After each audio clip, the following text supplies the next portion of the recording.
you're a tutor who wants consistent students, which then gets you repeat customers and then gets you recurring revenue so that you get fully booked out, then this video is for you. Hi, I'm Lisa. I'm the founder of Tutor Boss, a coaching company that helps tutors start and scale your businesses. I've walked the talk. I was a fully booked out tutor who then went on to build a team of over 35 tutors looking after 200 students privately each year before I sold my business for multiple six figures last year. Now, if you have another tutor friend who can also benefit from this video so you can both get booked out together, then please share this video with them. My first tip to help you get booked out as a tutor is something that you might not expect. I want you to stop saying yes to everyone and start setting boundaries. When I first started tutoring, I made the mistake of saying yes to absolutely anybody and everybody. I had a scarcity mindset. I thought that I needed to say yes to everybody because that was the way I was going to get fully booked to actually make an income. My fear of losing potential income leads led me to actually accept students who were just not the right fit for me and my business. What we have to realize as tutors is that there's actually a downside to saying yes to everybody. First, for the students. If you have students who only want you on an ad hoc basis, they only want you for last minute sessions here and there, you're also doing them a disservice because what you're helping to encourage is believing that results can just come from cramming overnight or from seeing a tutor last minute before an exam. Ad hoc students also often expect miracles to happen with minimal effort. So this also puts a lot of pressure on you as the tutor to meet unrealistic outcomes. Now, you're also doing a disservice to your regular students. When you start scheduling other students last minute, you're naturally going to need to shuffle some of your regular students, which disrupts their learning as well. And the third person you're doing a disservice to is actually yourself. When you say yes to last minute ad hoc students, you're creating the environment where you're allowing yourself to have unstable income. The time that you spend with these students who are non-ideal fits for your business, who don't bring in consistent money, is actually time that you're wasting that could be better spent seeking the right students for your business who are going to pay you weekly and give you that consistent income that's going to lead you to get booked out, which then leads you to start living that dream lifestyle you have for yourself, whether that be to spend more time with family and friends or with your pets, even if that's to be able to travel or build up your security savings blanket. So how do you make sure that you never lose a student again? You want to make sure you set clear expectations. Expectations are crucial to communicate from day one with a student. Once you're both on the same page, it is much easier for you to stand your ground if anything goes awry. It's how my private tutoring business, Lisa Study Guides, was able to garner over 200 positive reviews for the business. So the key points you need to communicate with your parents and students are the expected frequency of lessons. Do you expect your students to commit to regular lessons with you? If so, how frequent are these? For me in my business, it was every single week. Your cancellation policy. How much notice do you expect students if they cancel or reschedule a session? What happens if students fail to give you this much notice? There needs to be some sort of penalty in terms of a late cancellation so that people are incentivized to actually give you ahead of time updates on if they can show up to this week's session. It can sound scary having a cancellation policy, but honestly, once you implement it, it saves you so many headaches. I've had so many occasions where I've showed up to a student's house, I've showed up to a library only for the student to cancel on me 5 minutes before the lesson happens. And it just doesn't feel fair. And when it doesn't feel fair, you feel unjust, you feel angry, you feel resentful towards those clients. So to avoid you from even getting in that position in the first place, set clear expectations so that everyone's on the same page. Next is your response time. When can you and your student expect to hear back from each other? For my tutoring business, the standard was within 24 hours. We really valued having an incredible customer experience, and so we made sure that our parents and students knew that within 24 hours of them asking a tutor a question, we would be able to get back to them. If they had any questions about their invoices to the company or anything else, then we as a team would be able to get back to them within 24 hours as well. And by upholding this 24-hour policy, that's how we were able to get glowing reviews from our customers and returning customers as well. Next is keep your lessons within a scheduled time frame. So it is important to you that your lessons don't frequently run over time. If so, create a plan so that you can actually enforce this and let it come to life. So for example, before the end of a tutoring session, about 5 or 10 minutes before, you could say something like, hey, we've got about 10 minutes left. Let's wrap up what we're doing and I can answer a couple of finer questions you have before we wrap up. Even having a one-sentence statement as simple as this is signposting that gets you both on the same page. You're both aware of the end time coming up soon and you can both respect it better because you both know that it's there. And next is the parameters of your role. A Assess exactly how you envision your relationships with your students. Next, in order for you to get fully booked out, I'm going to give you a tip that probably goes against everything that you're doing right now. Stop offering every and any subject and year level for your tutoring. When you try to be the solution for everyone,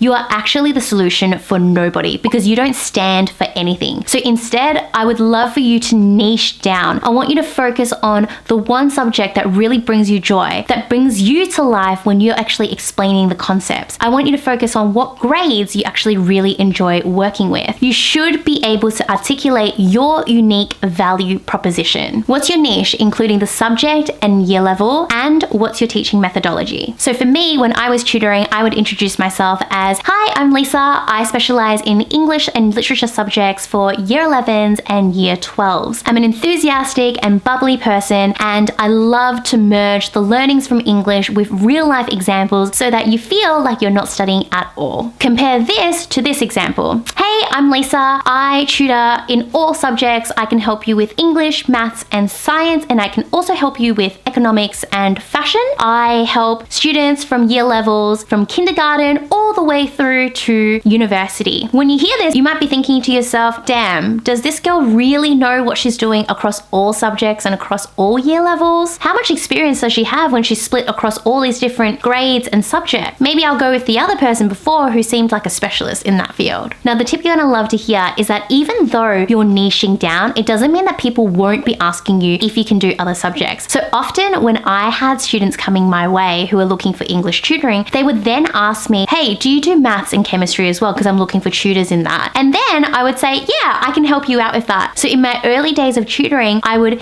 focus on getting people in for English, but then behind the scenes, I'd actually be able to upsell them to other subjects that I taught as well. So the point here is that by niching down, you allow yourself to stand out compared to all of the other tutors out there. And by standing out, you're able to attract more people into your business, and behind the scenes, you can upsell them to any other subject or year levels that you teach as well. Now, if you're somebody who struggles with getting consistent students and you just find yourself yo-yoing with your income, then it's likely that you're not attracting the right customer. If you want to know how to get truly consistent clients that you absolutely love working with, then I invite you to go and sign up to my fresh off the printing press, my 5 days e-lessons called Get Consistent Students. It's 5 strategies sent to you over 5 days that you'll learn in 5 minutes. So I encourage you to go sign up because this could be the game changer for your business. Now, the next part of setting expectations is making sure that you have a contract. When it comes to a contract, it's not a matter of just getting it drafted up, sent out, and then that's it. What's most crucial to have a contract work to its highest level of effect is you actually following through and leading by example in relation to the contract. So for example, if you've said that you will get back to your students within 24 hours, then stick with that policy, because once you actually start getting lax and you don't meet those expectations, your students and parents are going to look at the contract and go,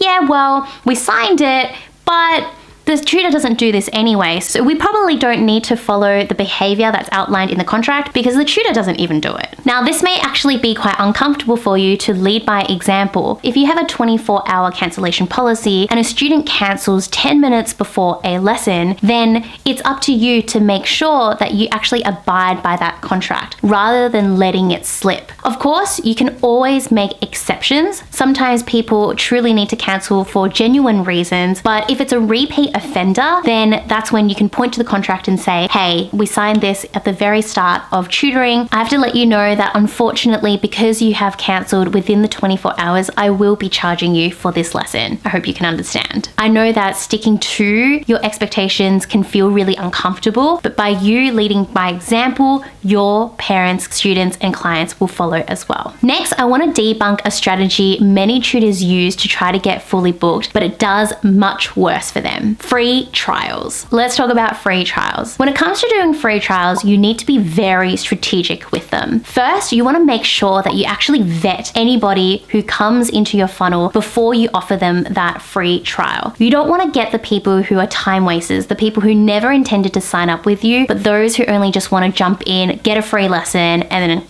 piss off. I had a tutor client who came to me who was trying to figure out how to get fully booked, and she was saying that she had conducted 24 free trial lessons and only signed on one person. That's 23 hours of her life gone, wasted, with no benefit to her and her business. When I asked her, okay, tell me about your free trials. What strategy do you have for them in your business? There was no strategy behind it. Basically, for any person who came to her in her business, she would just offer the free trial to anybody and everybody. And that's problem one. Before you actually jump into a free trial with somebody, you want to jump onto a phone call with them and actually suss out if they're going to be the right fit for you as a customer. You're going to find out over the phone very quickly whether or not this is somebody that you actually want to continue working with and whether or not you're going to be the right tutor for them. It's only when you've actually vetted them, then I would suggest you go on into the free lesson. Now, within the free lesson itself, you also want to be strategic. You want to make sure that you absolutely wow the student so that they actually keep coming back to you. We'll talk more about how to do this later in the video. You also want to make sure that if you're doing repeated free trial lessons, that you're actually testing what you're doing to see if it's working or not. If you're doing free trials and people aren't signing up, there's something wrong with what you're doing. You need to iterate and you need to experiment with something new. It's as simple as that. Sometimes people do free lessons because they feel like they don't have enough experience. So they use these free lessons to grow their experience, which I think can absolutely work. The things that you notice are working in your free trials, keep doing those. The things that aren't,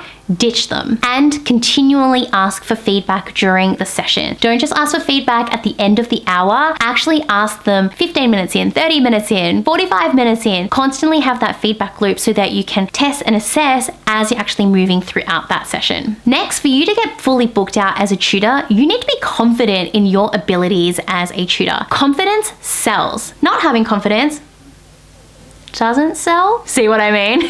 Now, not everybody who starts off as a tutor feels 100% confident, and I completely understand that. When I first started out as a tutor, I had zero experience tutoring. I had zero business experience. I didn't even score the top of my class for my grades, and this was pretty much my first job. So if you're feeling unsure about your abilities as a tutor, I encourage you to remember that everybody started from zero experience at some point in time. You don't have to be the absolute best in order to teach well. Some people who have way more experience can actually sometimes be a bit out of touch. What I want you to focus on are what are the strengths in your personality. I focus on the fact that I was enthusiastic and I was bubbly. What are the strengths in your teaching? I shared with my leads that I was great at explaining concepts in a simple way. So even after this, if you're not feeling confident, then what I encourage you to do is actually go out and talk to family, friends, co-workers, and see what they say about you. What are the keywords they would use to explain your personality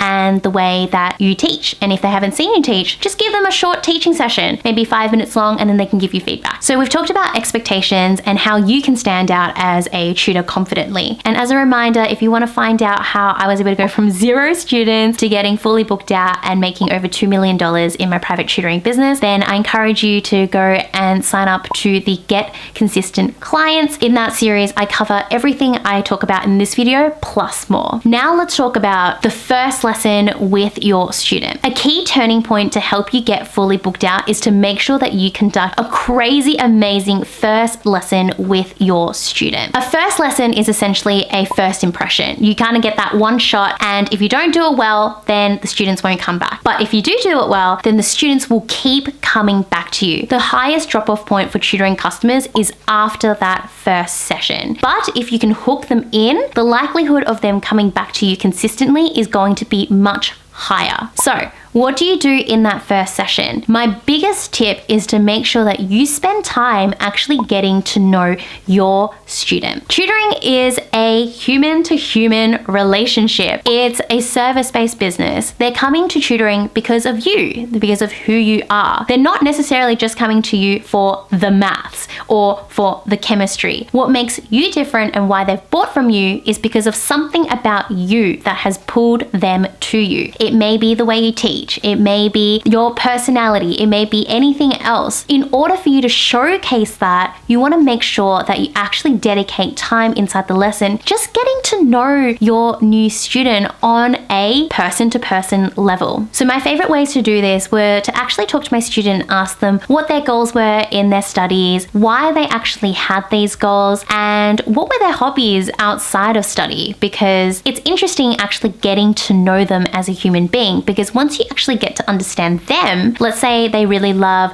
playing football, then you can actually start using analogies about football inside your sessions. And because football is something that brings joy to them, it brings them delight, they're gonna perk up and pay more attention to your sessions, which is a win-win for everyone. Speaking of cat, this is my cat Miso. I'm gonna be so sad when I leave for London. I don't see her for a couple of years. Now, if you wanna learn more about first lessons, then I've got a card up above in a video where I detailed my foolproof first lesson template for you to follow so that you keep getting students returning back for you. Okay, so we've stood out against the crowd in order to get you students. We've set expectations with the students who come your way. We've had an incredible first lesson. Now what? From here, you want to make sure in order to get returning students that you teach well. At the end of the day, you're selling a tutoring service, and if your service doesn't teach them well, they're not going to come back. It's as simple as that. So here are the best strategies I implemented in my 10+ years of tutoring that I found to be most effective with students. First is to listen. Your tutoring session is not about you. It's about your student. So the more you can actually ascertain from them what it is that they want from the tutoring lessons, give them the space to ask you as many questions as possible rather than talking at them, then you're going to have a much more fruitful session with your students where they're going to gain a lot more out of it, and therefore they'll keep coming back to you. One of my biggest pet peeves is seeing tutors ramble on for an entire hour and not actually give the student a chance to actually be able to speak up, to voice their mind, and to be able to ask questions. That's a skill that you're building within your students as well. You're helping them gain the confidence to be able to speak up, to articulate their questions, to formulate questions. And so when you think of being a tutor, don't just think about being a subject matter expert. Think about how you're helping your student grow their soft skills too. Next is feedback loops. Always ask open-ended questions. So rather than do you understand, which gets you a yes or no answer, ask them instead, what are your thoughts about this essay topic? By asking them what are their thoughts, it encourages them to actually think in a more creative way, in a more expansive way, and your conversations and the tutoring sessions themselves actually become a lot more interesting. Another form of feedback to tell me if I was doing a good job as a tutor is I would ask the student to repeat back to me what they understood, or even just repeat back to me what I had taught them. By getting them to repeat back to you what you've just taught them, you're able to see what their missing gaps are and what they actually understand, so that way you can help them fill in the gaps. And my last strategy here is just make tutoring fun. Don't be afraid to show your vulnerable side. You don't have to be perfect. I remember sometimes I'd get questions from students where I just didn't know the answer. And rather than going, yes, this is because, and then just like kind of trailing off and not be very confident, and that kind of shows, and your student's like, okay. Because when you teach something that you don't really know, it is also not going to make sense to the student, right? So instead of that, I'd just be like, you know what? I actually don't know the answer. How about we work through it together? We can figure it out together. Or sometimes I would say, I actually don't think I know the answer for this right now. Let me do some homework and I'll get back to you.